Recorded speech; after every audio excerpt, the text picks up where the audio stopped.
My name is Coulter Fussell, and I'm a quilter. I guess you could also say I'm a textile artist.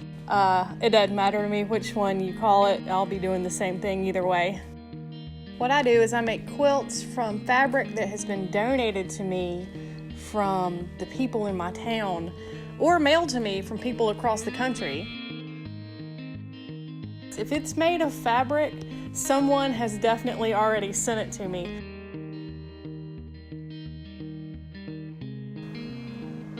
I have an old storefront in downtown Water Valley. Water Valley is a small, isolated hill country town in North Mississippi, and I have a storefront on Main Street for my studio, and it's a huge building filled top to bottom with donated textiles. It's really unbelievable the amount of stuff that people bring me, and how often, at least once or twice a week, I'll show up to the door of my studio and there'll be a bag of donations. And it's either their mother's old stuff or their great aunt or their grandmother. And often people don't know what to do with all this old material. They feel guilty just throwing it away in the trash, but they also don't want to keep it for themselves.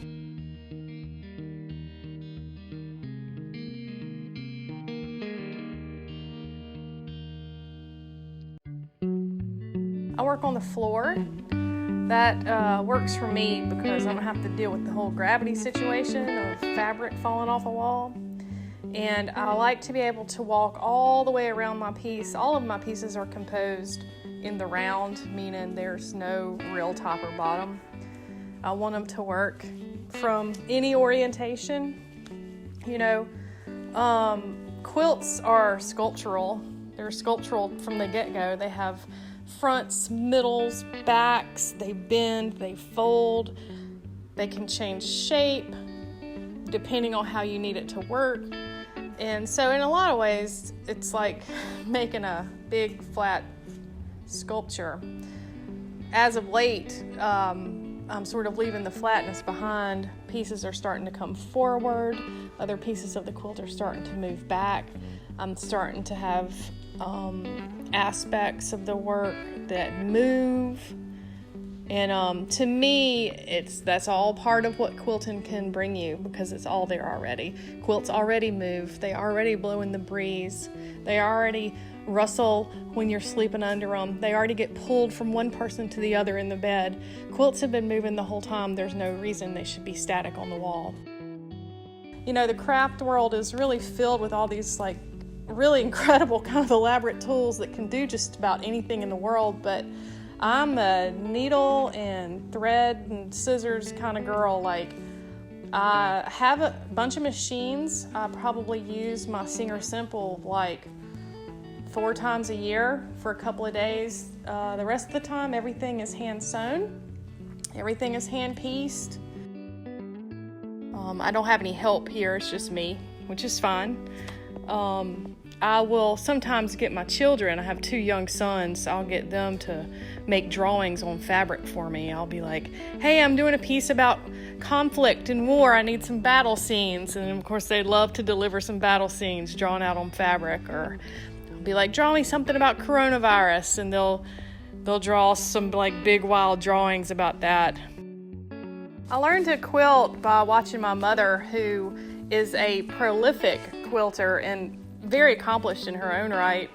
I learned about art from my father, who was a museum curator. And so I had this funny combination of what people consider higher art and craft. I really have a faded relationship with these pieces of old fabric. I feel like an old strip of worn fabric is special because it couldn't be recreated. It can't be painted. The only way that piece of fabric happened was through the 50 years it lived on the elbow of some man's jacket who leaned against a counter all day long in a sunny store window.